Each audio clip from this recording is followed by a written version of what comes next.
Fellow Ambalanders, I bring you revolutionary greetings on this 10th day of December 2018. Today, the 10th of December 2018 is a significant day to the world at large and to Ambazonia in particular as we celebrate the 70th anniversary of the Universal Declaration on Human Rights. 70 years ago, the war came together on the 10th of December 1948 after the scourges of the two wars and the incessant violation of human rights, reducing human dignity to nothing, decided to adopt a universally accepted norm that will respect human rights, dignity, and give back value to the human person. Leaders of the world sat together and came up with what was universally accepted and called the Universal Declaration on Human Rights. The Universal Declaration began by recognizing the inherent dignity of all members of the human family, looking at it to be the foundation of freedom, justice, and peace in the world at large. It specifically speaks of the inalienable human rights, and it has become a binding legal instrument as part of customary international law. This declaration became the first global expression of rights to which all human beings are inherently entitled. But 70 years down the line, the world has experienced the worst forms of crimes against humanity. Crimes of genocide, war crimes, and worse forms of crimes that superseded the crimes that were committed during the two wars, the crimes that motivated the adoption of this declaration. The document that was swiftly and universally adopted by all countries was meant to protect and give back value to humans, to respect human dignity and respect human rights. Today, as the world celebrates 70 years of the existence of the Universal Declaration on Human Rights, meant to promote and protect human rights, I want to bring to the attention of the world and to the people of Ambazonia that during these 70 years of the Universal Declaration on Human Rights, the world has experienced the worst forms of crimes and violation of human rights, human dignity, and the human family. We have seen the severity of gross crimes against humanity committed in Cambodia. We have seen the worst forms of genocide committed in Rwanda, in Somalia, in South Sudan, in Indonesia, in Kuwait. We have seen the worst forms of crimes committed in Afghanistan, in the Republic of Congo. In Syria, we have seen the worst forms of chemical weapons used against human beings, defiling the human dignity, violating the inalienable rights.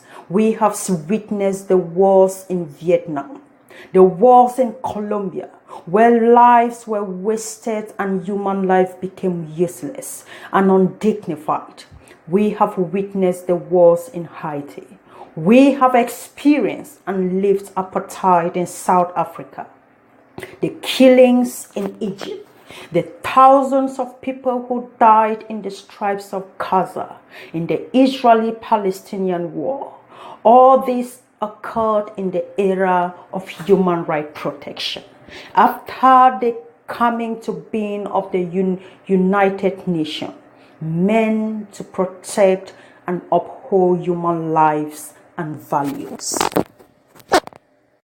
We live in the 21st century, in the time and era of the Universal Declaration on Human Rights, and hundreds of thousands of human rights promotion and protection, legal and binding instruments but we have seen the escalation and worst forms of what occurred before 1945 and 1948 precisely. After 1948, crimes have continued. Oppressive regimes and dictators, autocrats like Paul Biya of Cameroon, have melted extreme brutality on their subjects. They have maimed, bruised, tortured, slaughtered, massacred, roasted alive their subjects in the worst systematic manner, yet in the era of the Universal Declaration on Human Rights, in the area of human rights promotion and protection. 70 years after the adoption of the Universal Declaration on Human Rights, and hundreds of other human rights instruments, I continue to insist the people of Southern Cameroon's Ambazonia have suffered, have been subjected to systematic killing, systematic burning of their communities and human beings alive, and the war remains adamant. More than 150 communities have been razed down either completely or partially in Ambazonia. Systematic killing without due process has occurred and has been endorsed by the war in the era of the Universal Declaration on Human Rights. All these have all occurred in Ambazonia, and the people of Ambazonia have risen and called on the same organizations that uphold these human rights values to come to their rescue, but none has respected human life or human dignity. We have witnessed young, vibrant men brutally massacred in Mankapening. The same has occurred or repeatedly, systematically in Batibo, in Manyu, in Tibeng. We have witnessed the use of chemical weapons on our young men and armless civilians in Bali.